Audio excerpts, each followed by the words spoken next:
नमस्ते दोस्तों, ये बनाने जा रहे हैं ₹1 लाख की रेंज में बेस्ट पॉसिबल गेमिंग पीसी। तो फिर चलिए शुरू करते हैं।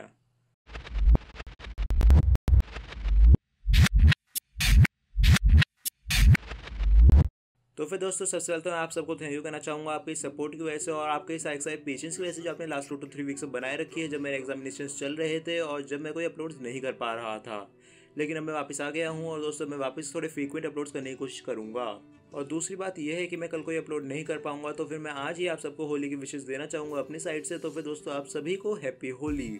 तो फिर अब यहाँ पर बात करते हैं हमारी तीसरी चीज़ की, जो कि है हमारी बिल्ड। और दोस्तों जो यहाँ पर सबसे पहली चीज़ें मैं क्लियर कर देना चाहूँगा कि अगर आप सेम बिल्ड बनाना चाहते हैं तो फिर आपको एक सेम परफॉर्मेंस वाला बिल्ड आप बना सकते हैं ₹80,000 में। लेकिन दोस्तों जो मैं आज ये बिल्ड बनाने जा रहा हूँ 1 लाख की रेंज में, काफ़ी क्लीन पीसी होगा और ये काफ़ी दिखने में अच्छा लगेगा। काफ़ी इसमें कैबिनेट मैंने अच्छा चूज़ करा है और काफ़ी रिलायबल पार्ट्स हैं। हालांकि दोस्तों मेरे से कहने का मतलब ये नहीं है कि जो अगर आप इस सेम परफॉर्मेंस वाले पीसी अगर आप 80,000 में असेंबल करते हैं या फिर 80,000 के अगर आप पार्ट्स खरीदते हैं वो इतने रिलायबल नहीं होंगे। लेकिन दोस्तों जो इसमें ज़्यादा मैंने पार्ट्स चूज़ करे हैं 1 लाख वाले में थोड़े ज़्यादा एफिशिएंट होंगे। लेकिन मैं एक बार वापस से कहना चाहूँगा, अगर आप इस सेम परफॉर्मेंस वाले पीसी को असेंबल करना चाहते हैं तो फिर आपसे 80,000 रुपीज़ में भी असेंबल कर सकते हो। मैं आपको ये वीडियो के बीच में बताते रहूँगा कि फिर आपको क्या क्या पार्ट्स चूज़ करने हैं। तो फिर चलिए अब जंप करते हैं हमारे सीधा पार्ट्स की साइड। और जो सबसे पहला पार्ट मैंने चूज़ करा है वो है हमेशा की तरह CPU। और जो CPU मैंने यहाँ पर चूज़ करा है ये है AMD की साइड से Ryzen का 1700।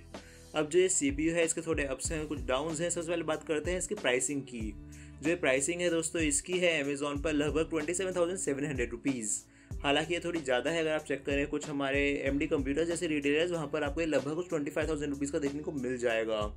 अब यहाँ पर आप में से दोस्तों ज़्यादा लोग कहते हैं कि अमेज़ॉन ही हमें ज़्यादा रिलायबल लगती है, इसलिए मैं अमेज़ॉन से ही पार्ट चूज़ करूँ, इसलिए मैंने इसे अमेज़ॉन से ही चूज़ करा है। तो फिर अब चलिए यहाँ पर डायरेक्ट बात करते हैं पहले इसकी स्पेसिफिकेशंस के बारे में। जो ये CPU है इसमें आपको देखने को मिल जाते हैं 8 कोर्स और 16 थ्रेड। यहाँ पर इसका बेस क्लॉक है 3 GHz और इसका टर्बो फ्रीक्वेंसी जाती है 3.7 GHz तक। ये एक अनलॉक्ड CPU है, मतलब कि आप इसे ओवरक्लॉक भी कर सकते हैं। इसकी मैक्स TDP जाती है 65 वाट्स तक। और आपको पैकेजिंग मतलब आपको इसके बॉक्स में ही एक कूलर देखने को मिल जाएगा जिसे AMD कहता है रैथ कूलर। हालांकि वो ओवरक्लॉकिंग के लिए इतना अच्छा नहीं है, लेकिन दोस्तों तब भी वो थोड़ा डिसेंट ओवरक्लॉकर रहेगा। तो फिर अब चलिए पहले बात करते हैं ओवरक्लॉकिंग को थोड़ा साइड में रख के इसके कॉम्पिटिटर्स के बारे में। आपको इंटेल की साइड से सेम इसी रेंज में देखने को मिलता है 7700K और 6700K। तो फिर यहाँ पर बात करते हैं कि मैंने 1700 को क्यों चूज़ करा है और मैंने यहाँ पर 7700K को क्यों चूज़ नहीं करा। तो फिर दोस्तों यहाँ पर जो सबसे पहला पॉइंट आता है कि जो मैं ये बिल्ड कर रहा हूँ ये उन लोगों के लिए है जो कि यहाँ पर थोड़े ओवरऑल टास्क करते हैं। मतलब कि दोस्तों वहाँ पर वो गेमिंग भी करना चाहेंगे, स्ट्रीमिंग भी करना चाहेंगे और साथ में एडिटिंग ही करना चाहेंगे।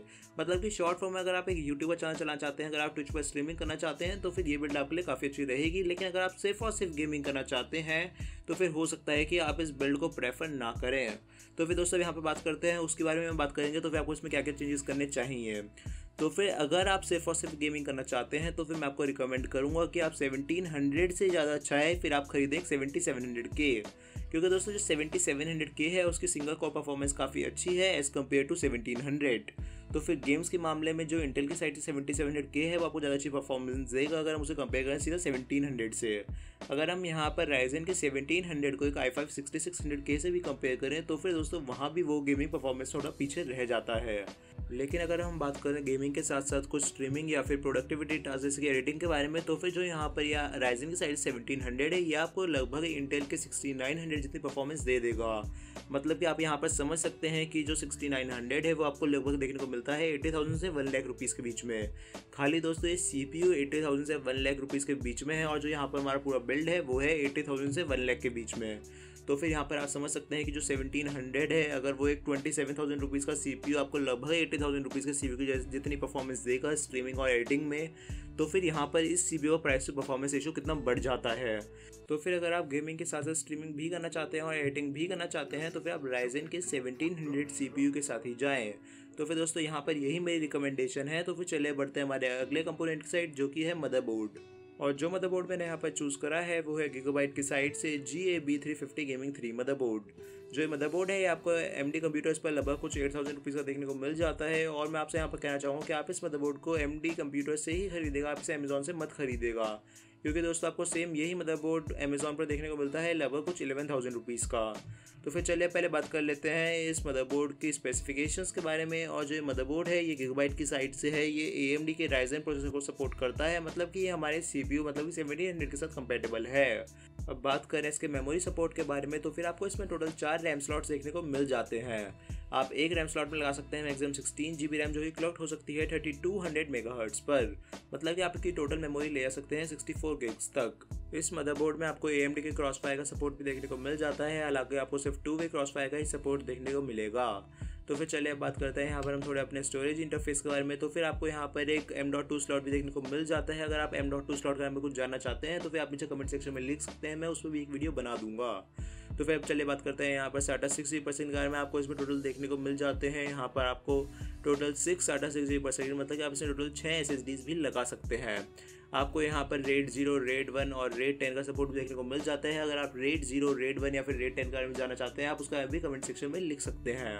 USB पोर्ट्स का बात करें तो फिर आपको इस मदरबोर्ड में टोटल 6 USB 3.1 पोर्ट्स देखने को मिल जाते हैं और 4 USB 2.0 पोर्ट्स देखने को मिल जाते हैं। तो फिर दोस्तों ये काफ़ी अच्छी हमारे लिए ओवरऑल काफ़ी अच्छी डील रहेगी 8,000 रुपीज़ में इस मदरबोर्ड के लिए। लेकिन जो यहाँ पर हमें एक ड्रॉबैक देखने को मिलता है वो ये है कि एट प्रेजेंट हमारे पास AM4 मदरबोर्ड्स की इतनी ज़्यादा बड़ी मार्केट नहीं है, और हो सकता है फ्यूचर में हमारे पास थोड़े और अच्छे AM4 मदरबोर्ड्स देखने को मिले इसी प्राइस रेंज में। तो फिर अगर आप थोड़ा वेट कर सकते हैं तो अभी आप वेट करें, और मैं डिस्क्रिप्शन बॉक्स में कुछ टाइम बाद और अच्छे मदरबोर्ड्स लिंक कर दूँगा अगर मुझे कोई और अच्छा मदरबोर्ड देखने को मिलता है। तो फिर अगर आप चाहते हैं, अगर आप थोड़ा वेट कर सकते हैं तो फिर आप कुछ टाइम वेट करें, मैं आपको थोड़े और अच्छे AM4 मदरबोर्ड्स का बता दूंगा। लेकिन दोस्तों अगर आप थोड़े हाइप्ड हैं और अभी आप फिर जल्दी एक बिल्ड करना चाहते हैं राइजन को किसी CPU को लेकर, तो फिर दोस्तों आप इस मदरबोर्ड का जा सकते हैं। तो फिर चलिए अब बात करते हैं हमारे अगले कंपोनेंट के बारे में, जो कि है ग्राफिक कार्ड। और जो ग्राफिक कार्ड मैंने यहाँ पर चूज़ करा है ये है EVGA की साइड से GTX 1070। अमेज़ॉन ग्लोबल पर आपको एक ग्राफिक कार्ड 31,000 रुपीज़ का मिल जाता है, प्लस आपको 1,000 रुपीज़ की इंपोर्ट फीस देनी पड़ेगी, जो आपको दोस्तों 1 या फिर 2 मंथ्स में रिफंड हो जाएगी। अब यहाँ पर हम बात करते हैं इस ग्राफिक कार्ड की स्पेसिफिकेशंस के बारे में। जो ग्राफिक कार्ड है इसमें आपको 8 GB की GDDR5 मेमोरी देखने को मिल जाती है। जो इसका बेस क्लॉक है वो है 1607 मेगाहर्ट्ज़ और इसका बूस्ट क्लॉक जाता है 797 मेगाहर्ट्ज़ तक। दोस्तों ये कम्प्लीटली RGB ग्राफिक कार्ड है, मतलब कि इसे अपनी टोन के हिसाब से इसका कलर सेट कर सकते हैं। इसके लिए आपको एक 10 पावर फेस चाहिए, मतलब कि 6+4 आपको इसके लिए प्लग पिन चाहिए होंगे, जो कि दोस्तों आपको हमारे पावर सप्लाई में देखने को मिल जाएंगे। अब बात करते हैं हमें इस ग्राफिक कार्ड की गेमिंग परफॉर्मेंस के बारे में। जो ग्राफिक कार्ड है इससे दोस्तों आप 2 तरह की गेमिंग कर सकते हैं। पहली है दोस्तों, अगर आप 1080p पर 144 हर्ट्ज की गेमिंग करना चाहते हैं, या फिर आप 1440p पर अल्ट्रा सेटिंग्स पर 60+ FPS के साथ गेमिंग करना चाहते हैं। अब जो ये बिल्ड है दोस्तों ये मैंने बनाया है 1440p वाले लोगों को टारगेट करने के लिए। तो फिर अगर आप 1440p पर अल्ट्रा सेटिंग्स पर 60+ FPS का हर गेम खेलना चाहते हैं तो फिर आप इस बिल्ड के साथ जाएँ और तभी आप इस ग्राफिक कार्ड को चूज़ करें। क्योंकि जो यहाँ पर हमारा जो CPU है 1700 दोस्तों वो 1080p पर 144 हर्ट्ज को पुश नहीं कर पाएगा। तो फिर आप यहाँ पर इस ग्राफिक कार्ड से एक 1440p पैनल पर एकदम अल्ट्रा सेटिंग्स पर हर गेम को 60+ FPS काफ़ी आराम से खेल पाएंगे। हालांकि अगर दोस्तों आप एक 1700 को एक 7700 के CPU का रिप्लेस कर देते हैं तो फिर आप 1080p पर 144 हर्ट्ज की गेमिंग भी कर पाएंगे। तो फिर दोस्तों यहाँ पर भी मैं आपको इस ग्राफिक कार्ड के बेंचमार्क्स वीडियो के एंड में प्रोवाइड कर दूंगा, तो फिर आप वीडियो के एंड तक बने रहिएगा। तो फिर चलिए बढ़ते हैं हमारे अगले कंपोनेंट साइड, जो कि है रैम। और जो रैम जो मैंने यहाँ पर चूज़ करी है वो है Corsair Vengeance की एक सिंगल स्टिक है 16 GB की, जो क्लॉक्ड है 2400 मेगाहर्ट्ज़ पर। ये आपको लगभग 9,200 रुपीज़ के अमेज़ॉन पर देखने को मिल जाती है। और दोस्तों बात करें अब इस रैम स्टिक की, तो फिर जल्दी 16 GB ट्रेंड बन जाएगा। ज़्यादा सारे गेम 16 GB लगभग 12 GB तक तो यूज़ करेंगे ही। तो फिर यहाँ पर इसलिए मैंने 16 GB रैम यूज़ करी है। हालांकि अगर आप चाहें तो आप यहाँ पर 8 GB रैम भी यूज़ कर सकते हैं। जैसे कि मैं वीडियो की शुरुआत से बताता आ रहा हूँ, अगर आपको 80,000 में एक PC बनाना है सेम परफॉर्मेंस वाला, तो फिर आप यहाँ पर 8 GB की रैम स्टिक खरीदें। हालांकि दोस्तों अगर आप चाहते हैं आप 8 GB रैम स्टिक खरीद सकते हैं कि दोस्तों परफॉर्मेंस में कोई फ़र्क नहीं आएगा, लेकिन मैं यहाँ पर 16 GB यूज़ करें, क्योंकि जल्द ही आपको बाद में दोस्तों कुछ 6 से 7 महीने बाद लगभग एक और 8 GB रैम स्टिक खरीदनी पड़ेगी। तो फिर यहाँ पर आप पहले ही अगर एक 16 GB रैम स्टिक खरीद ले तो फिर दोस्तों आपका मदरबोर्ड में एक रैम स्लॉट बच जाएगा, और दोस्तों यहाँ पर आपका फिर एक रैम स्लॉट वेस्ट भी नहीं जाएगा। तो फिर यहाँ पर दोस्तों आप डायरेक्टली यहाँ पर अभी एक 16 GB रैम स्टिक चाहे तो आप यहाँ पर एक 16 GB की रैम स्टिक भी खरीद सकते हैं। तो फिर चलिए बढ़ते हैं हमारे अगले कंपोनेंट साइड, जो कि है पावर सप्लाई। और जो पावर सप्लाई मैंने यहाँ पर चूज़ करा है ये है Corsair की साइड से RM650X। ये आपको पावर सप्लाई देखने को मिल जाता है कुछ लगभग 8,500 रुपीज़ का MD कंप्यूटर्स पर। तो फिर दोस्तों यहाँ पर जो मेरा मकसद था यहाँ पर ये पावर सप्लाई खरीदने का, कि दोस्तों अभी आपके लिए 550 वाट का पावर सप्लाई काफ़ी होगा। लेकिन अगर आप बाद में कुछ शायद से 1080 Ti या फिर 1080 पर अपग्रेड करना चाहते हैं, तो फिर अगर आप अभी से 650 वाट का पावर सप्लाई खरीदना है तो काफ़ी अच्छा रहेगा, क्योंकि दोस्तों फिर आपको वापस से कुछ लगभग 8000 रुपीज़ वेस्ट नहीं करने पड़ेंगे उस वाले पावर सप्लाई को छोड़कर एक नया पावर सप्लाई खरीदने में। तो फिर अगर आप पहले ही एक 650 वाट का पावर सप्लाई खरीदें तो फिर काफ़ी अच्छा रहेगा। अब दोस्तों मैंने स्पेसिफिक ये वाला मॉडल इसलिए चूज़ करा है क्योंकि टायर 2 का पावर सप्लाई है। और दोस्तों अगर आप जानना चाहते हैं कि टायर 1, टायर 2, टायर 3 सब क्या होते हैं, तो फिर आप नीचे कमेंट छोड़ सकते हैं।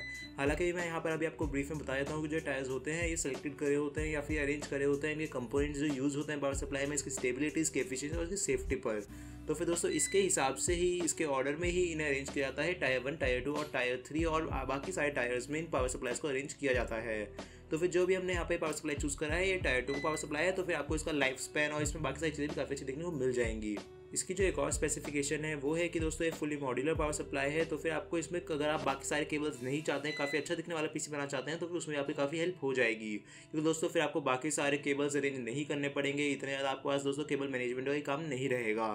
तो फिर दोस्तों यहाँ पर काफ़ी अच्छा पावर सप्लाई प्रूव होगा। लेकिन अगर आप यहाँ पर भी थोड़े पैसे सेव करना चाहते हैं तो फिर दोस्तों आप यहाँ पर जाए कॉर्सर के VS550 के साथ। तो दोस्तों जो कॉर्सर का VS550 है वो दोस्तों एक काफ़ी अच्छा पावर सप्लाई है। जो मेरा कंप्यूटर है पर्सनल दोस्तों, उसमें मैं कॉर्सर का VS550 ही यूज़ कर रहा हूँ। तो फिर दोस्तों मेरी यहाँ पर दूसरी रिकमेंडेशन रहेगी कॉर्सर का VS550। तो फिर दोस्तों अगर आप चाहते हैं कि 80,000 की रेंज में अगर आप सेम परफॉर्मेंस वाला पीसी बनाना चाहते हैं तो फिर आप जाए कॉर्सर के VS550 के साथ। तो फिर हम मूव करते हैं हमारे अगले कंपोनेंट की साइड, जो कि है हार्ड डिस्क। और जो हार्ड डिस्क मैंने यहाँ पर चूज़ करी है ये है WD की साइड से कैवियर ब्लू। ये एक 1 TB की हार्ड डिस्क है जो कि आपको लगभग कुछ 3070 रुपीज़ के अमेजोन पर देखने को मिल जाती है। अब दोस्तों इसमें आपको लगभग कुछ 951 GB का फ्री स्पेस देखने को मिल जाएगा। और दोस्तों काफ़ी नॉर्मल सी हार्ड डिस्क है, इसमें आपको कुछ इतना ज़्यादा बाकी हार्ड डिस्क अगर कंपेयर करें तो ज़्यादा कुछ ज़्यादा इंप्रूव्ड स्पेसिफिकेशंस नहीं मिलती हैं। आपको वही काफ़ी नॉर्मल सी कॉपिंग और राइटिंग स्पीड देखने को मिल जाएंगी, उसमें ज़्यादा कुछ डिफरेंस नहीं आएगा। लेकिन यहाँ पर जो बात है वो है कि WD काफ़ी रिलायबल ब्रांड है, आपको इनकी RMA फैसिलिटीज़ काफ़ी अच्छी मिल जाती हैं। और दोस्तों प्रोडक्ट के फेलियर के चांसेस भी काफ़ी कम होते हैं। हो सकता है आपके लिए 1 TB का स्पेस इनिशियली काफ़ी कम रह जाए, लेकिन मैं इस बात पर इतना कमेंट नहीं करना चाहूँगा कि दोस्तों शुरू के 3-4 महीने में आपके लिए 1 TB की हार्ड डिस्क काफ़ी रहेगी। हो सकता है आप उसके बाद एक SSD पर अपग्रेड करना चाहें, या फिर आप अपनी एक और हार्ड डिस्क लगाना चाहें, या फिर एक और एक्सटर्नल हार्ड डिस्क लगाना चाहें। इसलिए यहाँ पर मैंने 1 TB की इंटरनल हार्ड डिस्क चूज़ करी है, क्योंकि कोई लोग ऐसे होते हैं जो कि दोस्तों इंटरनल हार्ड डिस्क की जगह एक्सटर्नल हार्ड डिस्क खरीदना प्रेफर करते हैं। तो फिर यहाँ पर मैंने एक 2 TB की हार्ड डिस्क इसलिए चूज़ नहीं करी है। तो फिर हम मूव करते हैं SSD की साइड। और जो SSD मैंने यहाँ पर चूज़ करी है वो है किंगसन की साइड से UV400 सीरीज़ की 240 gigs की SSD। ये आपको लगभग कुछ 5800 रुपीज़ के अमेजोन पर देखने को मिल जाती है। ये बेस्ट अवेलेबल SSD तो नहीं है मार्केट में, लेकिन अगर हम इसे कंपेयर करें इसके प्राइस से तो फिर इसका जो प्राइस से परफॉर्मेंस रेशियो है वो काफ़ी अच्छा है। अगर हम इसे कंपेयर करें कुछ सैमसंग की 850 सीरीज़ की ईवो सीरीज़ से, तो फिर यहाँ पर ये उनसे पीछे रह जाती है।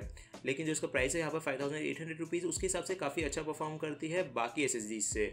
जिसमें आपको राइटिंग स्पीड्स है वो देखने को मिल जाती है कुछ लगभग 490 MB तक, और जो इसकी रीडिंग स्पीड है वो देखने को मिल जाती है अब तक 550 MB तक। तो फिर दोस्तों अगर रियल लाइफ सिनेरियो में देखें तो फिर दोस्तों आपको दोनों ऑन एवरेज लगभग 500 MB रीड और 500 MB राइट स्पीड देखने को मिल जाती हैं। ये स्पीड्स काफ़ी अच्छी हैं और ये लगभग कुछ 8 टाइम्स फास्टर है हमारी पिछले वाली हार्ड डिस्क, मतलब जो भी हमने चूज़ करी है WD की कैवियर ब्लू। तो फिर जो मैं आपको यहाँ पर एक रिकमेंडेशन देना चाहूँगा वो ये है कि आप इस पर ही अपना OS इंस्टॉल करें, क्योंकि दोस्तों काफ़ी मैंडेटरी चीज़ अगर आप एक SSD खरीद रहे हैं। जो आपके कुछ काफ़ी ज़्यादा कॉमनली यूज सॉफ्टवेयर हैं आप उन्हें भी अपनी SSD पर इंस्टॉल करें, तो फिर आपको रेंडरिंग्स टाइम, एक्सपोर्टिंग इंपोर्टिंग टाइम से काफ़ी ज़्यादा कम मिलेंगे, जो कि दोस्तों काफ़ी अच्छी बात है अगर उसे कंपेयर करें हमारे किसी बजट पीसी से। तो फिर यहाँ पर ये कुछ टिप्स हैं जो मैं आपको देना चाहूँगा। हालांकि दोस्तों टिप्स तो नहीं है, तो काफ़ी कॉमन चीज़ें हैं जो कि आपको करनी चाहिए। बाकी दोस्तों आप अपना स्पेस सेव करके रख सकते हैं, लेकिन जो मैं रिकमेंड करूँगा यहाँ पर एक और चीज़ वो ये है कि आप इस पर कोई भी गेम इंस्टॉल ना करें, क्योंकि दोस्तों अगर आप अपने SSD पर गेम इंस्टॉल करते हैं तो फिर आपको सिर्फ लोडिंग टाइम्स कम मिलेंगे, परफॉर्मेंस में कोई भी बूस्ट देखने को नहीं मिलेगा। तो फिर चलिए अब बात करते हैं हमारे आखिरी कंपोनेंट की, जो कि मैंने चूज़ करा है, और जो है कैबिनेट। और जो कैबिनेट मैंने यहाँ पर चूज़ करा है वो है कॉर्सर की साइड से 460X। जो ये कैबिनेट है आपको लगभग कुछ 8500 रुपीज़ का AMD कंप्यूटर्स पर देखने को मिल जाता है, और ये वाला मॉडल एक नॉन RGB मॉडल है। हालांकि आपको इसमें भी 3 फैंस देखने को मिलेंगे, लेकिन आप उनका कलर्स कस्टमाइज़ नहीं कर पाएंगे। तो फिर हो सकता है कि अगर आपको RGB मॉडल खरीदना हो तो फिर आप वो खरीद सकते हैं, लेकिन उसके लिए आपको लगभग कुछ 2000 रुपीज़ ज़्यादा पे करने पड़ेंगे। तो फिर चलिए बात करते हैं इसकी कुछ स्पेसिफिकेशंस के बारे में।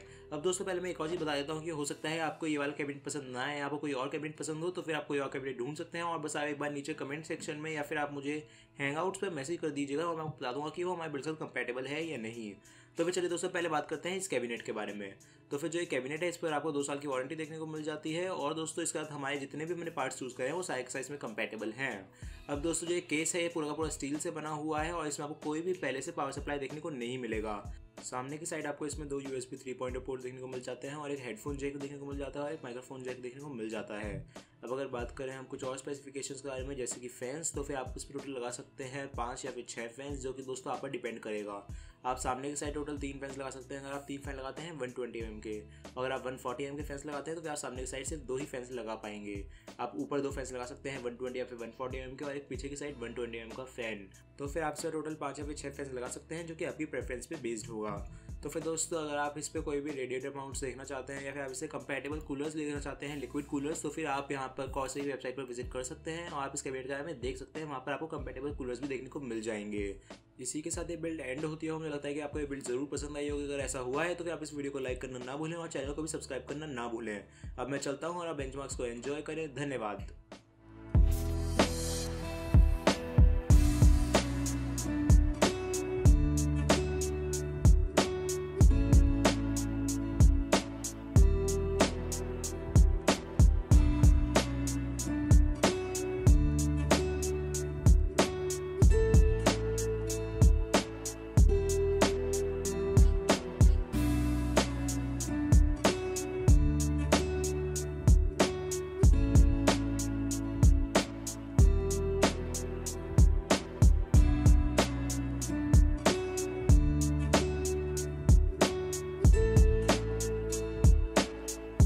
This is a Juki Beat production.